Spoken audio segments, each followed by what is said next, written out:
যদি মারা যান কালকে সন্ধ্যার আগে আপনার আমার দাফন কাফন হবে। আজকে যদি মারা যান কালকে সন্ধ্যার আগে দাফন কাফন হবে। আল্লাহর কোরআন বলতেছে ওমা তাদরি নাফসুম বিআইয়ি আরদিন তামুত, বান্দা কোন হালতে কোন জায়গায় কোন অবস্থায় মারা যাবে আল্লাহ ছাড়া আর কেউ জানে না। আল্লাহ ছাড়া কেউ জানে না। আল্লাহ ছাড়া কেউ জানে না। বাজান আমার, কবরে যাওয়া লাগবে, তিনটা প্রশ্ন হবে। কেরামান কাতিবিন মুনকার নাকির আসবে, প্রশ্ন করবে দুইজন, মার রাব্বুকা, তোমার রব কে, মা দীনুকা, তোমার দিন কি, মা কুনতা তাকুলু ফি হাক্কি হাযার রাজুল, এই লোকটাকে তুমি চিনো কিনা, তার সম্বন্ধে তুমি কি জানতে, তোমার কি বিশ্বাস আকীদা ছিল। কবরের ভিতরে আমাদের নবীকে দেখে বলা হবে এই লোকটাকে চিনো কিনা। দুনিয়াতে যে নবী মানে নাই, নবী মোহাম্মত করে নাই, কবরে যায় সে নবী চিনবে না, নবীর উত্তর দিতে পারবে না। কথা কোন ঠিক কিনা? আরে কপাল পুরা, রাসূলের গোলামি করে যাওয়াটাই বুদ্ধিমানের কাজ, বুদ্ধিমানের কাজ। সাহেলপুরের মুসলমান ওই নবীর গোলামি দুনিয়ার থেকে করে যাওয়াটা বুদ্ধিমানের কাজ। নবীর গোলামি যারা করলো জীবনে তারা ধন্য হয়ে গেছে। আল্লাহর নবীর গোলামি যারা করছে জীবনে তারা ধন্য হয়ে গেল। পৃথিবী বিখ্যাত মুহাদ্দিস ছিলেন শাহ ওয়ালিউল্লাহ মুহাদ্দিস দেহলভী রাহমাতুল্লাহ আলাইহি। মক্কাতুল মুকাররমা থেকে রওনা হয়ে মদিনায় যখন যাইতেন পায়ের জুতা খুলতেন। ছেলেরা, ছাত্ররা, মুরিদরা বলল হুজুর পায়ের জুতা কেন খুললেন গো আল্লাহর ওলি? বলল বাবারে আমি মদিনায় খালি পায়ে হেঁটে হেঁটে যাবো। বলে হুজুর পাথরি রাস্তা, শরীর ওই পাগুলি ফুসকা পড়ে ঘা হয়ে রক্ত ঝরবে, আপনি মারা যাবেন, যেতে পারবেন না। শাহ সাহেব জবাব দিল বেটারা আমি, তোমরা কি জানো আমি কার দরবারে হাজিরা দিচ্ছি? যিনি ইমামুল মুরসালিন রাহমাতুল লিল আলামিন হাবিবুল্লাহ নবী, ওই নবীর দরবারে আমি শাহ ওয়ালিউল্লাহ জুতা পায়ে দিয়ে কেমনে হাজিরা দিব? আমি খালি পায়ে হাজিরা দিব, যদি মরে যাই যাব, জুতা পায়ে দিয়ে নবীর বাড়ি আমি যেতে পারবো না। চিৎকার মেরে জোরে বলেন না ইয়া রাসূলুল্লাহ। আল্লাহর হাবিব তো নিজেই দলিল। গাসরুল মালাকা হানজালা গোসল ফরজ বাদ দিয়ে উহুদে চলে গেছে দলিলে না ভালোবাসায়। ওয়াসাল কান্নি দাঁত বাংলো দলিলে না ভালোবাসায়। মালিক ইবনে সানানা উহুদে নবী রক্ত পান করে জান্নাতে চলে গেল দলিলে না ভালোবাসায়।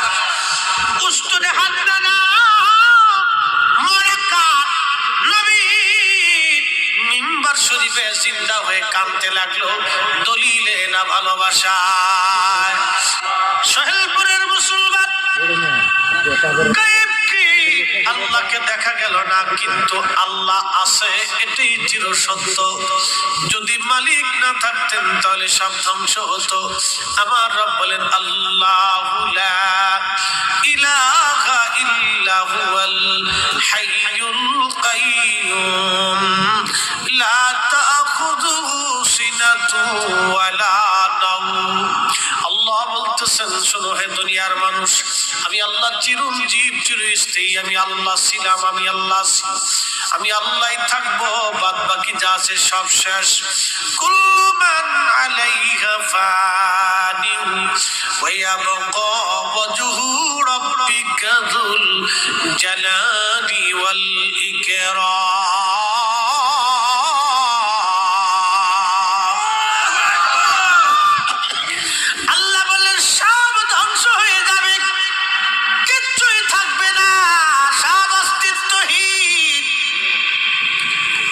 থাকবে না, শুধু আল্লাহ থাকবে, শুধু আল্লাহ আল্লাহ আল্লাহ আল্লাহ, কিচ্ছু থাকবে না, সব সব ধ্বংস হয়ে যাবে, সব ধ্বংস, কিচ্ছু নাই, শুধু থাকবে আমার আল্লাহ।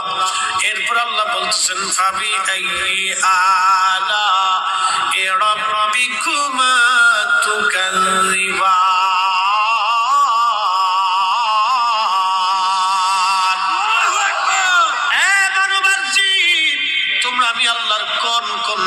নিয়ামতকে অস্বীকার করবে বলো? মানুষের জিন বলো কোন কোন নিয়ামতকে তুমি অস্বীকার করবে? আমি আল্লাহর এমন কোন নিয়ামত নাই তুমি অস্বীকার করতে পারবা। আসলে আপনি আল্লাহর দিকে তাকান। নাস্তিকরা বলে আল্লাহ আছে কি করে বিশ্বাস করব? নাস্তিকদের জিজ্ঞাসা করবেন, বেটারে তুমি আছো তার প্রমাণ কি? বলে আমি আছি তো, আমি দেখি, আমি চলি, আমি হাঁটি, আমি ফিরি, কথা বলি। জিজ্ঞেস করবেন তুমি যে কথা বলো তোমার ভিতর থেকে যিনি কথা বলায় তিনাকে জীবনে দেখছনি? জীবনে ফরিদ সাহেবের সাথে কোনোদিন দেখা হলো না। কে কথা বললো, কে চোখে দেখাইলো, কে জ্ঞান দিল? যদি ফরিদ সাহেবের অরিজিনাল ফরিদি না থাকে গো, আল্লাহ তারে নিয়ে চলে যাবে। মানুষ মরে যাওয়ার পরে আমরা একটা শব্দ বলি, ইন্না লিল্লাহ, নিশ্চয় আমরা আল্লাহর জন্য, ওয়া ইন্না ইলাইহি রাজিউন, আমরা আল্লাহর কাছে আবার ফিরে চলে যাব। এর অর্থ হলো ছিলাম আল্লাহর কাছে, আবার চলে যাব আল্লাহর কাছে। মাঝখানে আল্লাহ আমাদেরকে দুনিয়াতে পাঠাইলেন, ছিলাম রূহের জগতে আর ছিলাম রেহেমের জগতে, মায়ের পেটের মধ্যে। মায়ের পেট থেকে আল্লাহ পাক আমাকে আপনাকে সুন্দর করে অবয়ব দিলেন। আল্লাযী খালাকাকা ফাসাওয়াকা ফাআদালাকা, চোখ দিলেন, আঙ্গুল দিলেন, হাত দিলেন, পা দিলেন, মাথা দিলেন, কান দিলেন, জবান দিলেন, অঙ্গ দিলেন, প্রত্যঙ্গ দিলেন, ক্ষুধা দিলেন, পেশাব দিলেন, পায়খানা দিলেন। কিন্তু মায়ের পেটের মধ্যে 7 মাস রইলেন, ক্ষুধাও লাগলো না, খাবারও লাগলো না, বাথরুমও লাগলো না, পেশাবও লাগলো না, গোসলও লাগলো না, ঘুমও লাগলো না। মায়ের পেটের মধ্যে ফ্যানও লাগলো না, দুনিয়ার বাতাস লাগলো না। আমার মালিক মায়ের নাভির সঙ্গে, আপনার নাভির সঙ্গে আল্লাহ অ্যাডজাস্ট করে দিলেন। মা খাইলে ছেলের খাওয়া হয়ে যায়, মা ঘুমাইলে বাচ্চার ঘুম হয়ে যায়, মা অসুস্থ হলে বাচ্চার অসুস্থতা আসে, মার ঠান্ডা লাগলে ভবিষ্যতে ওই বাচ্চার নিউমোনিয়া হয়। বন্ধু, মা পুষ্টিকর খাবার খাইলে বাচ্চার পুষ্টি হয়। এই জন্য ডাক্তাররা বলে গর্ভবতী নারীদেরকে ভালো মন্দ খাওয়ান, শাক সবজি খাওয়ান, ফল ফ্রুট খাওয়ান। আল্লাহ নবী উম্মতকে বলেন, উম্মত তোমরা তোমাদের গর্ভবতী নারীদেরকে তাজা তাজা ভালো ভালো ভালো ভালো তরু তাজা খেজুর খাওয়াবা।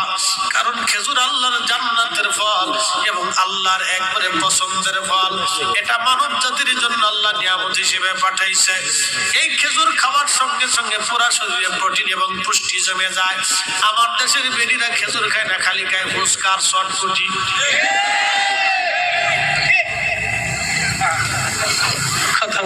খারাপ কিছু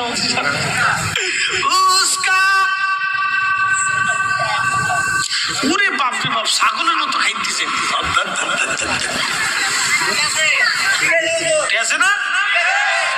স্বামী বিদেশ, বেডি খালি ফুচকার দোকানে দৌড় দেয়, খালি ফুচকার শর্টকুটি এগুলি খায় আবি যাবি। তারপরে ওই ফার্মেসির দোকানে যায়, কয় ভাই 2টা দিয়ে দেন, সার্জেল দিয়ে দেন 1 পাতা। এরপরে বাড়ি যায় সার্জেল খায় ঘুমাই, গ্যাস্ট্রিকের ব্যায়ামে এরপরে দর্শে শর্টকুটি খাবে, মুড়িবাজি খাবে, আবি যাবি এগুলি খেয়ে একেবারে গ্যাস্ট্রিকের ওষুধ খায়। আল্লাহ নবী বললেন, আমার উম্মত গর্ভবতী নারীদেরকে খেজুর খাওয়াও, আর তোমাদের বাচ্চাদেরকে খেজুর খাওয়াও, তালবিনা খাওয়াও, ছাতু খাওয়াও। আমরা দেশের পোলাপানে খাই চিপস আর সুইং গাম, ওই যে খালি স্যাপ চাটে মানে যাক দিয়ে সরিয়ে যান। আল্লাহ নবী বললেন, তোমরা তোমাদের গর্ভবতী নারীদেরকে পুষ্টিকর খাবার খাওয়াও। খেজুর কেন খাওয়াইতে বললেন? কারণ খেজুর খাইলে নারীর শরীরে হৃষ্টপুষ্ট শক্তি আসবে, আর পেটের বাচ্চা হৃষ্টপুষ্ট হবে, শক্তিশালী হবে এবং বাচ্চাটা সুন্দর হবে। এজন্য দেখবেন নারী গর্ভবতী হলে দুধ খাওয়ায়, বিভিন্ন ফল টল তাকে খাওয়াইতে হয়, এটা তার অধিকার এবং আমাদের দেওয়াটা তাদের জন্য জরুরি। খাওয়াবেন। আমাদের মা জাতিরা সুস্থ থাকলে আমাদের বাচ্চারা সুস্থ থাকবে, এটা ভালো খাওয়াবেন, অসুবিধা নাই। এখন আজকে একটা মশলা বলে দিয়ে যাই, সারা জীবন মনে রাখবেন। ও সোহেলপুরবাসী, মশলাটা হলো নারী মা যেই মায়ের পেটে বাচ্চা, ওই মহিলা যদি খাইলে বাচ্চার খাওয়া হয়, মহিলা পুষ্টিকর খাবার খেলে বাচ্চার পুষ্টি হয়, মহিলা খেজুর খাইলে বাচ্চার পুষ্টি হয়, মহিলা দুধ খাইলে বাচ্চার পুষ্টি হয়, মহিলা ভালো মতো ঘুম দিলে বাচ্চার ব্রেন ভালো হয়, মহিলা